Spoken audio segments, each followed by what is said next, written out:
तथागत बुद्ध के जीवन में जो वैराग्य भाव पैदा हुआ उसका कारण स्वयं का दुख नहीं है। जो बुद्ध होता है वह स्वयं के लिए नहीं जीता, वह संसार के भलाई के लिए काम करता है। सिद्धार्थ गौतम जब छोटे थे तभी से वे चिंतनशील थे। वे एकांत में बैठकर अपने आसपास के सामाजिक घटनाक्रम को देखते थे। उनके खेत में जब मजदूर हल चलाते थे तब वे देखकर मायूस होते थे और अपने आप को प्रश्न करते थे कि क्या यह उचित है, जो दिन भर हल चलाता है फिर भी वह गरीब ही रहता है और कोई बिना मेहनत करे इतना धनवान कैसा होता है? क्यों एक राजा दूसरे राजा के ऊपर हमला करता है? क्यों भाई भाई आपस में लड़ते हैं? क्यों संसार में इतना कलह है? इस प्रकार के विषयों पर विचार करते थे। कपिलवस्तु में शाक्यों का संघ था। सिद्धार्थ गौतम की उम्र 20 वर्ष की हो गई थी। 20 वर्ष की उम्र में हर शाक्य युवाओं को संघ का सदस्य होना जरूरी था, इसलिए सिद्धार्थ गौतम को भी संघ का सदस्य होना पड़ रहा। शाक्यों का एक सभागृह भी था, उसे संथागार कहते थे। संघ की सभी सभाएं इसी संथागार में होती थीं। जब सिद्धार्थ गौतम को सदस्य बनाया तब पुरोहित ने उनसे पूछा, आपको संघ के नियम मालूम है क्या? तब सिद्धार्थ ने कहा, मुझे कर्तव्य और बंधन मालूम नहीं, कृपया बताने का कष्ट करें। उन्हें कर्तव्य बताएं। गए संघ के हितों का संरक्षण करना होगा। संघ की सभाओं में हमेशा उपस्थित रहना होगा। शाक्यों के वर्तन में यदि दोष दिखाई पड़ता है तो बिना डरे वह दोष बताना होगा। आपके ऊपर किसी ने दोषारोपण किया और वह दोष सही होगा तो बिना गुस्सा करें स्वीकारना होगा, और यदि आप निर्दोष होंगे तो उस बारे में बताना होगा। यह कर्तव्य बताए गए और सदस्यता कैसी निरस्त होगी उसके बारे में भी बताया गया।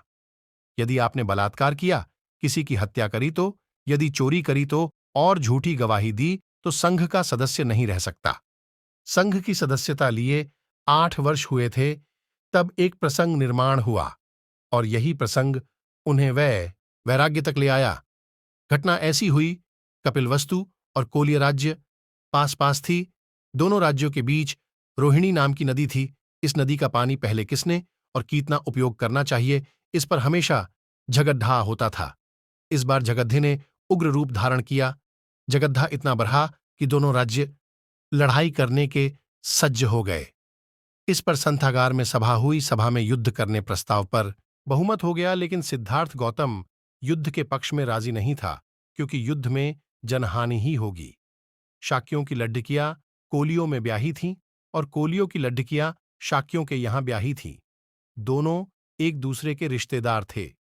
इसलिए सिद्धार्थ का कहना था, हल समझौते से निकलना चाहिए, युद्ध इसका हल नहीं, बैर से बैर बढ़ेगा। लेकिन सिद्धार्थ अकेला पडीडीएच गया।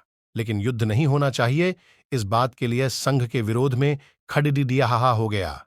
संघ के विरोध में कोई जाता है तो दंड का प्रावधान था, उसके माता पिता पर बहिष्कार डालना और संपत्ति जब्त करना, देहदंड की शिक्षा और देश से निकाल देना।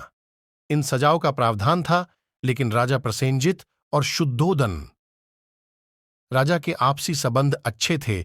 यदि ऊपर उल्लेखित सजा सिद्धार्थ गौतम को दी जाती और प्रसेनजित राजा को इसकी खबर लगती तो वह कपिलवस्तु के ऊपर हमला करके अपने अधीन कर लेता। इसलिए संघ के नियम टूटना भी नहीं चाहिए और युद्ध भी रुकना चाहिए। इस कारण वैराग्य धारण करना चाहिए। यही संकल्प लिया और उन्होंने माता पिता को समझाया, पत्नी यशोधरा को समझाया और गृह त्याग किया। ये तो एक निमित्त था, बचपन से इसी मार्ग की खोज में थे। उन्होंने 6 साल तक कठोर तपचर्या करने के उपरांत उम्र के 35वें साल में बुद्धत्व प्राप्त हुआ और 45 वर्षों तक संसार को सुख का मार्ग बताते रहे और अंत में उम्र के 80वें साल